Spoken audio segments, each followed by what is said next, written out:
So, I'm back on YouTube Live, and of course, due to the fact that I know for sure that I won't be able to edit tonight, and we have to continue the 30-day challenge SR. So, I'm here with another live video, and what I'm going to do is in 2015, which is 2 years ago, I made these Axi cards, and wherever I went when I did public speaking, I would ask the audience if they were afraid to write down or ask the question in public, to write down their question on a card.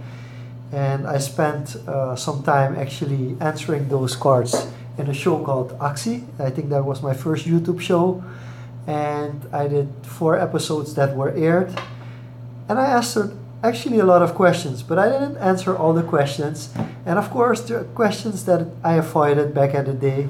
So right now what I'm going to do is answer questions that I've been avoiding to answer, which I will start with now.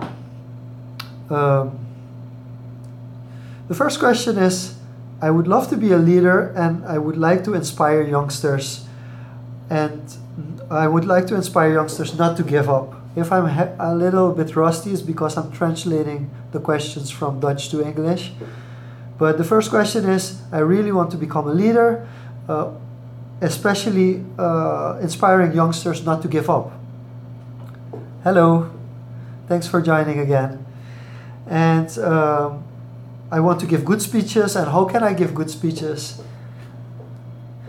So that's the first question. So the first question is basically, I want to inspire others, I want to become a thought leader, and how do I do that? Well, first of all, you need some kind of experience in order for people to relate. So say you want to inspire others, then you're going to have a story to inspire them with. And the easiest way is to have a story of a really, really big success, or a story from a sad, or not particularly sad, but a story where you come from the bottom, where something has happened to you. So it starts out negative, and then you build up how you overcome that experience. So that's one of the two ways to actually inspire others, is to tell a good story. Is how, for instance, for myself, how I actually ended up becoming an entrepreneur. If I tell the full story, then you will have a lot of highlights, a lot of lowlights, and that will inspire others. The highlights will inspire others, like, wow, this is what he achieved, that's interesting, I want to achieve that as well. And the lowlights will be like, oh wow, okay, I didn't know that he had failures as well. And that's the most interesting part, I think, about inspiring others, is be able to tell your failures and actually inspire them through showing how your failures help build yourself, help make you better, and how you overcame those failures. So if you really want to inspire others, I always tell people in trainings that I give, like, I really tell people, like, don't only focus on your passions, also focus on your problems and your fears. And then we realize that we don't talk about our problems and our fears that much. Like, I don't tell the story about how it took 2 years for me to actually answer these cards, and people probably forgotten that they asked me this question, so that's even worse. But I feel at that time to answer all the questions, and I could have said, yeah, I'll throw the cards away, but I never threw the cards away, because I knew there would be a period in time that actually I would like to answer these questions, and it could help some of you who are watching right now to get the most out of this. So to actually get something out of my answers on these questions. The second question is, how does my day look like? Like, from a personal level, how does my day look like from a personal level and from a professional level? Well, from a personal level, I don't like to get up very early. So basically, I get awake between 6 and 7, and most of the time it's either my daughter or my wife that wakes me up, because they are preparing to get ready, or my daughter just jumps on top of me. So that's basically how my day starts, which is a very nice way to start it with your loved ones, knowing that they want you to get up as well. And then we prepare. Sometimes I drop my daughter off, sometimes my wife drops her off, and then I go to work. And well, the work day, that's quite hectic. I've done a couple of videos where I've shown what work I do, and it's basically a lot of meetings, and some desk work and a lot of going outside, meeting with clients, meeting new people. So that's basically what my work day looks like. Most of the days till 6 o'clock, and then I go home, family time until probably around 9. And depending on what goals I have, to what extent I'm achieving my goals, I will continue to work till midnight, or I'll just take an early rest. For today, for example, I'm taking a day off at night. After 9 o'clock, I'm just going to go to bed and have some quality time and go to bed after that. But for the past couple of days, I've been up till like 2 in the morning to edit these vlogs that you guys are watching. So that gives you a general idea of what my life looks like. On an average day at work, I have at least 2 meetings a day. Sometimes it's 5, sometimes it's 0. But that's basically what my work life looks like. And I have a really good announcement to make. I'm gonna start documenting my work life. I'm gonna really start documenting my work life. I'm actually gonna show in October, show you guys what I do during the day, what meetings I go to. If it's possible to show you where I'm going, I will. But of course, I have some kind of privacies with my clients, but I'll give you a much better view and in-depth view of what my day looks like, what I'm doing at the moment to build my own brand, to build our company. And that's something to look forward to in October, because I'm starting in October with a brand new concept, and hopefully you'll like it as much as I'm happy to be able to do it. Okay, this is a really tough question.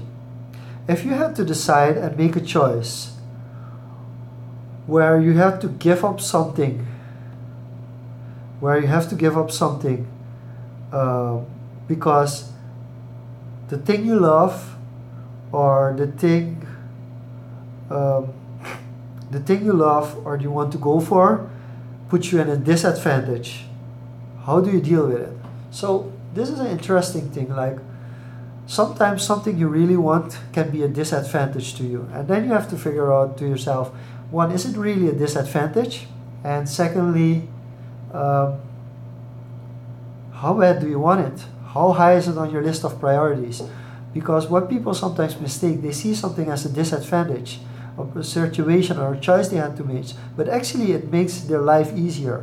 And that's something I want you to remember. Next time that you have to make a decision and you really want something, but you think like, okay, but if I do that, then it's gonna impact my life negatively, then you really have to look, do I really want it? Because if you really want it, it can actually strengthen your life much more. So it's also a thought process and thinking.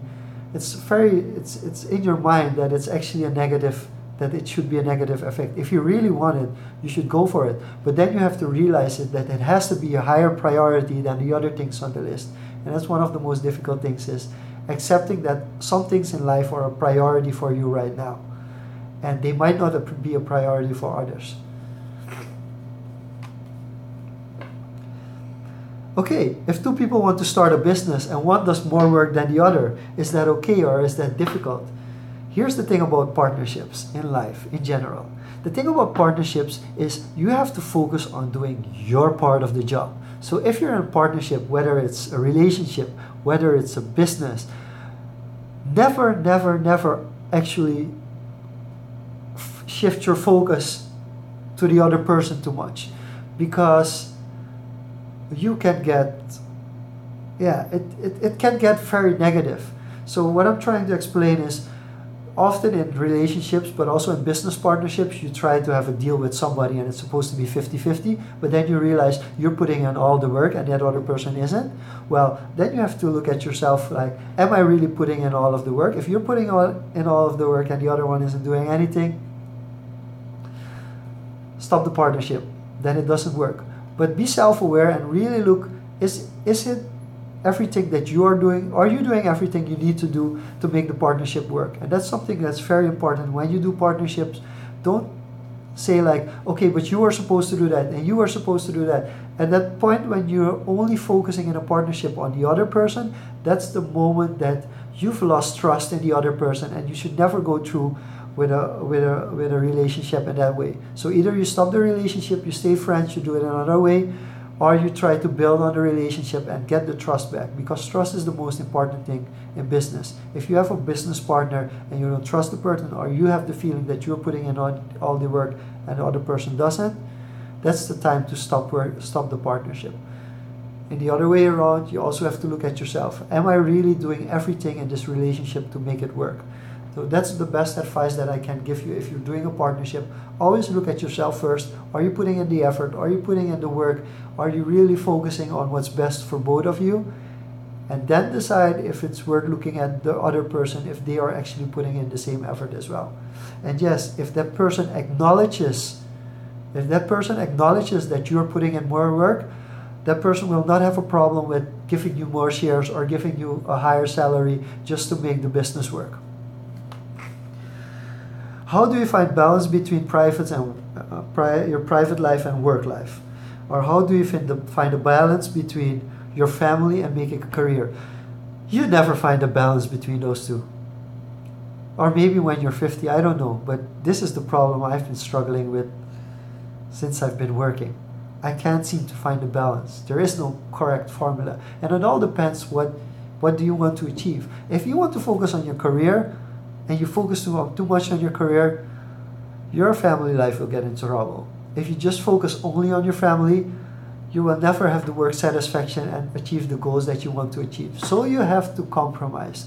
I mean, and this is different for everybody. Some people are okay with working the whole week and only seeing their family in the weekends. A lot of entrepreneurs, they don't see their kids only for the weekends or a short period of time. They don't take a lot of breaks. And they chose that life. For you, it's the same. You should choose what is important to you and how do you want to divide your work. I'm doing this live video. After this live video, I'm rushing home to my wife and my daughter, and I'm taking the night off because I feel I deserved it. I feel I'm tired. I've done too much for this week already, so I'm taking the night off because I worked the previous 2 nights. So that's something you have to see for yourself. And trust me, this is an experience thing. I've struggled with this a lot, and I'm still struggling with it. But the idea is to compromise. And you have to have loved ones that will tell you, you're focusing on work too much. And you have to have colleagues that have to tell you, like, you should focus on work more often. So these are the things that you have to have. And that's something, one of my first videos in October will be about the basis of having a happy life, the basis of having a successful life, a business life. That's one of the things that I will definitely be focusing on.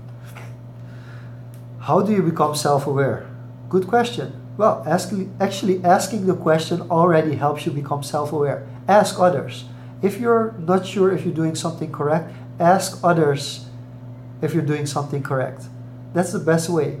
And if they don't answer, if they don't tell you if you're doing something correct, you probably are doing something correct. Don't ask a question and when you don't get a response, think like, okay, I'm doing it wrong. No. If you ask a question and you don't get a response, as long as you don't get a response, you should think that you are doing a good job. And that's a mindset. You just have to think that you're doing a good job. Don't try to put things in your head like, yeah, I'm not sure I'm doing this right. Focus on doing it. And if you get the feedback, that's great. And if you don't get the feedback, well, that's also great. That means you're doing a good job. And when you get feedback which actually is negative or feedback that you're not doing a good job, always try to understand what the feedback is that you're getting. It's not you're never getting a feedback that you're not doing a good job. You always get a feedback why. You should always get feedback why you're not doing a good job. That's a very important difference. What are the disadvantages of being in the social media business? The biggest problem with being in the social media business is that you become a consumer quite easily. Like if you're doing research, if you're focusing on facts, you want to do the analytics, if you're watching benchmarking with other pages, with other companies abroad, you quickly become a consumer. And that's something that's really difficult. If you're in social media, you think about social media all the time, you're on social media all the time, and that's not necessary. Being on social media doesn't mean that you have to be on social media 24/7, but you will have to find a way what's happening on social media 24/7. For instance, right now there's a big commotion about a Surinamese makeup artist, Taniela. because Daniela posted a photo of her, a makeup photo on Instagram, and she had the makeup on, and then until here, and at the bottom you could see her acne. And a lot of people responded to it, some very positive, but some also said like, yeah, you shouldn't put that much makeup on, that's why you're getting the acne and all those kind of things, which of course is not true. But that really exploded, and I think that post got over 80,000 Instagram likes already, and a lot of thousands of comments. And then you're thinking like, yeah, why is that important? Because it's important for me to know what that story is about and what's going on and what the impact is of such a post in the Surinamese community as well as abroad. And I think it's very interesting that if you're into social media, you have to be in the news cycle of social media 24/7 as well, and pick the things out that are important for your business. And what can you learn from certain cases, like the case that I just explained? How can companies use that for better and not for worse, for better? And I think that's one of the main disadvantages of social media, is that you're constantly focusing on social, and you can get lost sometimes. And that's one of the things that you really have to worry about. Is social media can be positive, but don't consume social media throughout the whole day. Don't look at your phone the whole day. Still try to be a normal person.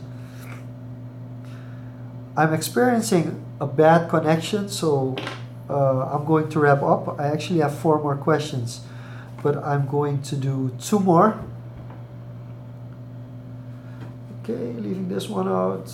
Of course, okay, yes, this is an interesting one. Okay, taking 2 out, putting 1 more in.